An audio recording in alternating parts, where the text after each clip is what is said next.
வட சென்னை ஸ்பெஷல் வடகரி எப்படி செய்கிறதுன்னு பார்க்கலாம் வாங்க.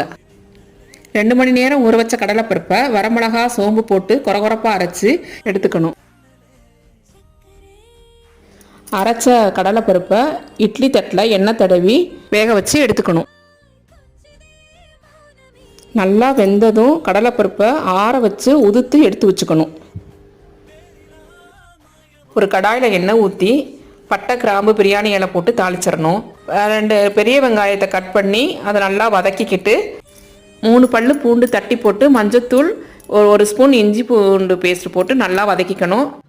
2 பெரிய தக்காளியை பொடியாக கட் பண்ணி நல்லா வதக்கிட்டு 2 ஸ்பூன் மிளகாத்தூள் 3 ஸ்பூன் மல்லித்தூள் போட்டு நல்லா வதக்கிக்கணும். கொஞ்சம் புதினா தலையும் போட்டு வதக்கிக்கிட்டு நம்ம அரைச்ச மிக்சியிலேயே தண்ணி ஊற்றி கலக்கி ஊற்றிடணும். தண்ணி நல்லா கொதிச்சவனையும் ஊற்றி வச்சிருக்க கடலைப்பருப்பை போட்டு நல்லா வதக்கிட்டு 1 ஸ்பூன் கரம் மசாலா சேர்த்து கொதிச்சவுடன் மல்லித்தலை தூவி இறக்கினால் சுவையான வடகரி